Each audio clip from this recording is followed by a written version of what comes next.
Gogoratu gure doguz eta omendu gure doguz kartzelatuek izan zirelako, fusilatuek izan zirelako, estiliolakoen behar izabelako, frentien edo bombazpizetan hil zirelako.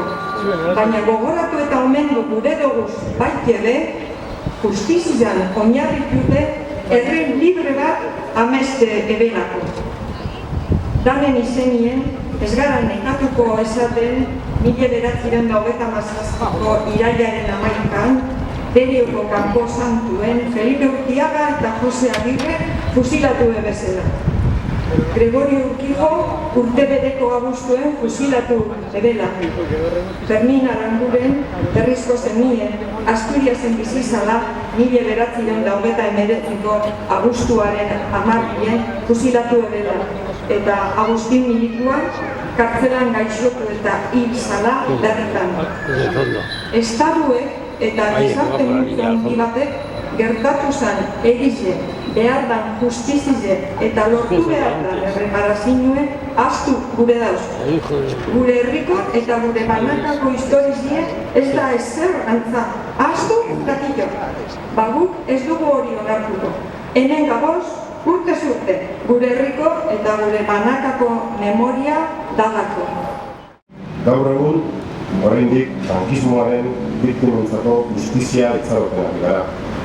Tamalez, behin eta berriz gogoratu behar dugu biktimen seme-alabek eta ondorengoek erakunde desberdinengatik sufritu duten isiltasuna eta mesprezua bizirik dira hori. Badaude oraindik, gerra garaian eta ostean jasan ziren bortzakeriak aitortzen ez dituztenak.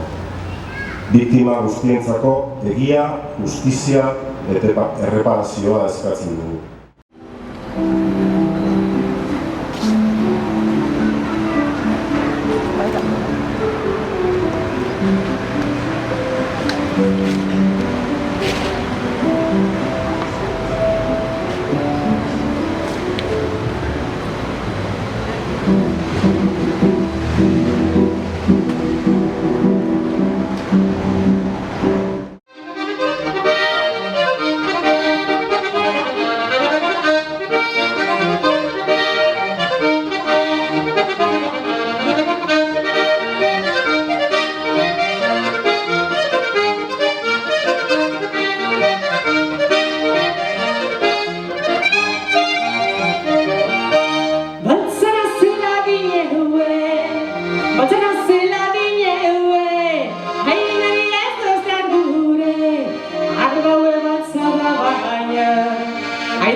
Nire azken lerroa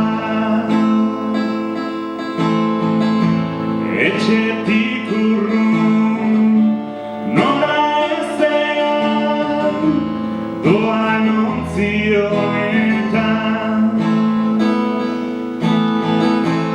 atzean dira orain artean bizi